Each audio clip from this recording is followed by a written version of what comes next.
ডিসেম্বরে একটা আত্মসমর্পণের দিন দেখতে পারবেন, মানুষের প্রতিরোধ আন্দোলনে আত্মসমর্পণ দেখতে পারবেন। কেউ গেঞ্জি জমা দেবে, কেউ লুঙ্গি জমা দেবে, কেউ তার মান সম্মান জমা দেবে। সেদিন আর একটা ভয়ঙ্কর দিন আসতে চলেছে, আপনাদেরকে বললাম।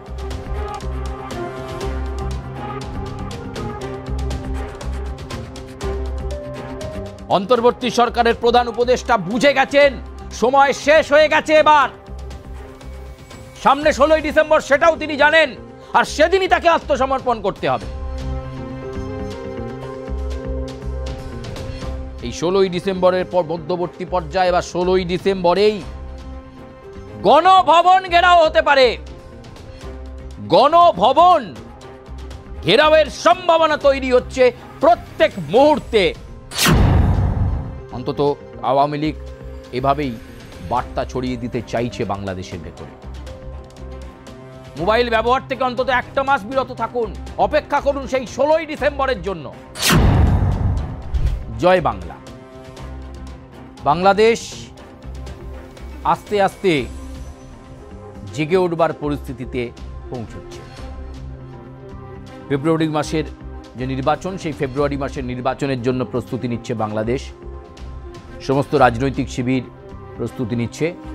আর এরই মাঝে বারবার ষড়যন্ত্রে লিপ্ত হয়ে বিভিন্ন রকমভাবে নির্বাচনটাকে ভেস্তে দেওয়ার জন্য ঐকান্তিক প্রয়াস চালাচ্ছেন ডক্টর ইউনূস, এবং তিনি চেষ্টা চালিয়ে যাচ্ছেন যে যেভাবে হোক ভেস্তে যান। নির্বাচনটা যদি ভেস্তে যায় তাহলে তিনি চেয়ারে থাকবেন, অন্তর্বর্তী সরকারের প্রধান উপদেষ্টা হিসাবে ক্ষমতা ভোগ করবেন। ডক্টর ইউনূসের এই বাসনা এখন রূপায়ণের জন্য তিনি উঠে পড়ে লেগেছেন, বিভিন্ন অ্যাঙ্গেল থেকে, বিভিন্ন সমীকরণ থেকে চেষ্টা করে যাচ্ছেন। বাংলাদেশ গত বছরের 5ই আগস্টের পর থেকে কেমন আছে সেটা বলার অপেক্ষা নেই। আমরা বলেছি এর আগে, সাধারণ মানুষও বারবার বলছেন, দর্শক বন্ধুরা আমাদেরকে কমেন্ট বক্সে জানাচ্ছেন যে তারা কেমন আছেন এবং কি পরিস্থিতির জন্য তারা অপেক্ষা করছে।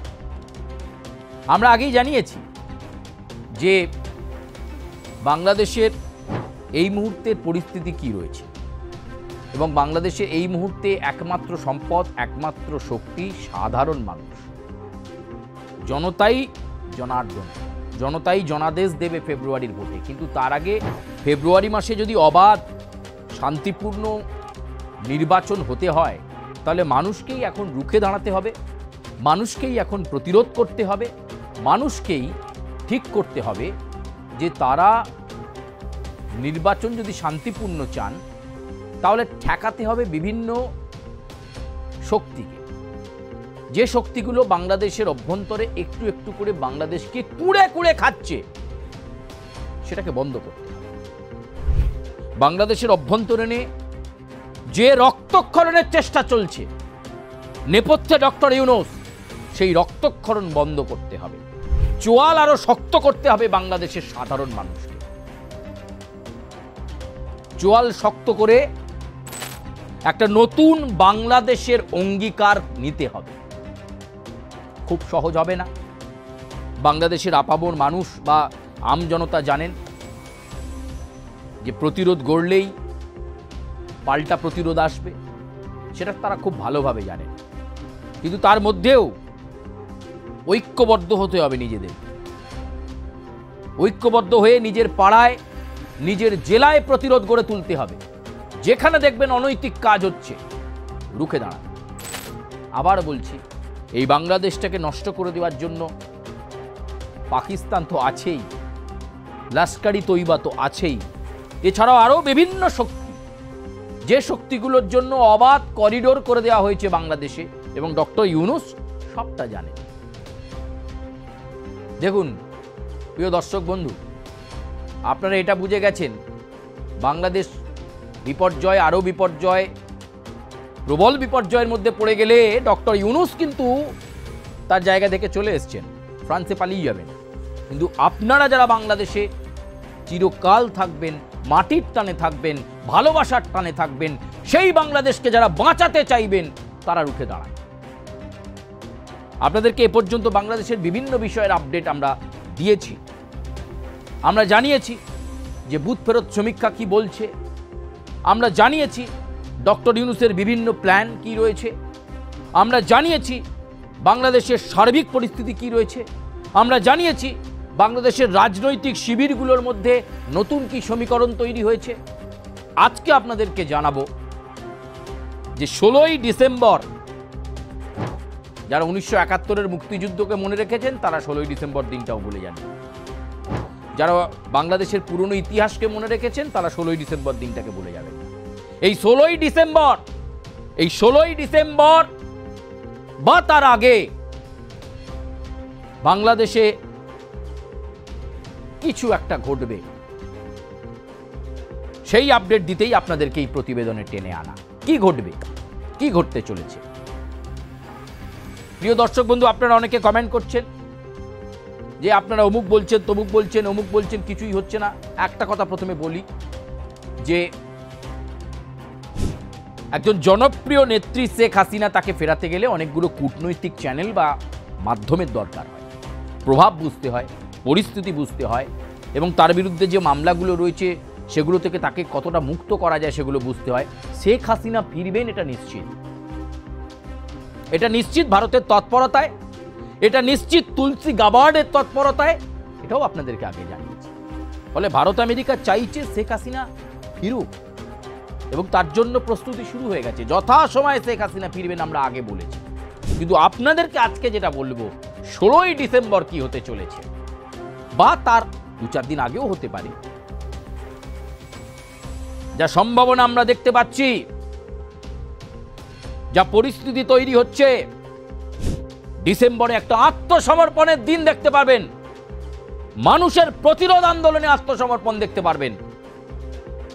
কেউ গেঞ্জি জমা দেবে, কেউ লুঙ্গি জমা দেবে, কেউ তার মান সম্মান জমা দেবে। সেদিন আর একটা ভয়ঙ্কর দিন আসতে চলেছে, আপনাদেরকে বললাম। ডক্টর ইউনূস সেটা আন্দাজ করছেন, অন্তর্বর্তী সরকারের প্রধান উপদেষ্টা বুঝে গেছেন সময় শেষ হয়ে গেছে, এবার সামনে 16ই ডিসেম্বর, সেটাও তিনি জানেন, আর সেদিনই তাকে আত্মসমর্পণ করতে হবে।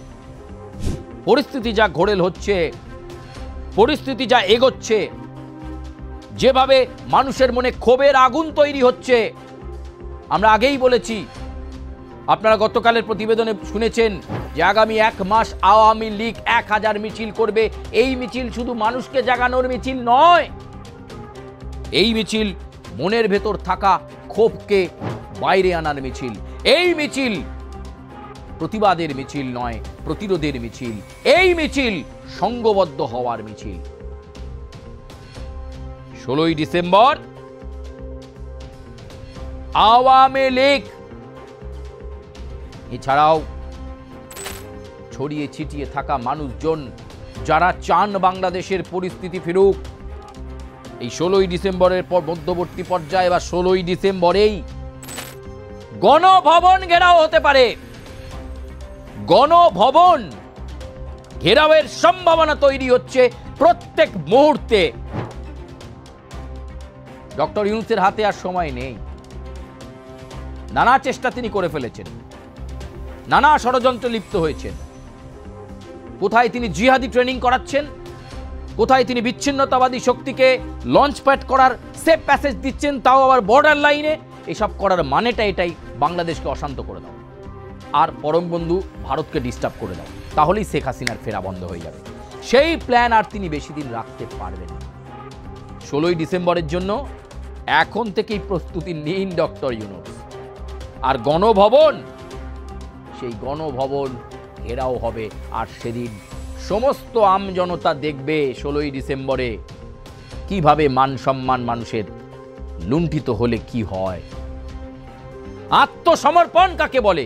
জনতার চাপে, জনগণের চাপে সেই দিন আর বেশি দূরে নেই। ওই শোনা যায়, ওই শোনা যায়, দড়ি ধরে মারো টান, রাজা হবে খান খান। সেই দিন আর বেশি বাকি নেই ডক্টর ইউনূস, আপনার কানেও সে কথা নিশ্চয়ই পৌঁছচ্ছে। আর বেশি দিন বাকি নেই, প্রস্তুতি শুরু হয়ে গেছে। গণভবন ঘেরাও হবে, আর সেদিনই হবে আপনার জীবনে কালো অধ্যায়।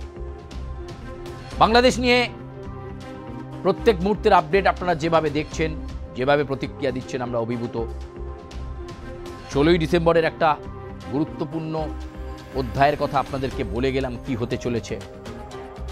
দর্শক বন্ধু, আপনারা যেভাবে আমাদেরকে মন্তব্য করছেন আমরা অভিভূত। মন্তব্য আমাদের প্রতিবেদনের সপক্ষে যেতে পারে, বিপক্ষে যেতে পারে, কোনো অসুবিধে নেই। আপনারা সাধারণ মানুষ, স্বাধীনভাবে মতামত দেবেন। কিন্তু আমরা চাই পড়শি দেশ বাংলাদেশে শান্তি ফিরুক এবং আবার মানুষ ঐক্যবদ্ধ হোক। আওয়ামী লীগের পক্ষ থেকে বিশেষ কল দেওয়া হয়েছে এই 1 মাস পর্যায়ে। আওয়ামী লীগের যারা কর্মীরা রয়েছেন, যারা এই দুঃসময়ে দলের জন্য মিছিল করছেন, অনেকেই শোনা যাচ্ছে বিভিন্ন মিছিলে 1-2 করে গ্রেপ্তার হচ্ছেন, আপনাদেরকে আওয়ামী লীগের শীর্ষ নেতৃত্ব বার্তা দিচ্ছেন মোবাইল ফোন কম ইউজ করুন।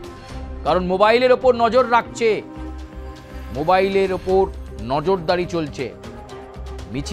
মিটিংয়ে গেলে মোবাইল ফোন সুইচ অফ করে অথবা সিমটাকে খুলে রেখে যান। কর্মসূচি করে ফিরে এসে আবার অ্যাক্টিভ হন। আপনার অবস্থান যেন কেউ জানতে না পারে। অন্তত আওয়ামী লীগ এভাবেই বার্তা ছড়িয়ে দিতে চাইছে বাংলাদেশের ভেতর। মোবাইল ব্যবহার থেকে অন্তত 1 মাস বিরত থাকুন, অপেক্ষা করুন সেই 16ই ডিসেম্বরের জন্য। প্রিয় দর্শক বন্ধু, আজকে এ পর্যন্তই। আপনাদের সঙ্গে আবার পরবর্তী কোনো প্রতিবেদনে দেখা হচ্ছে। ধন্যবাদ।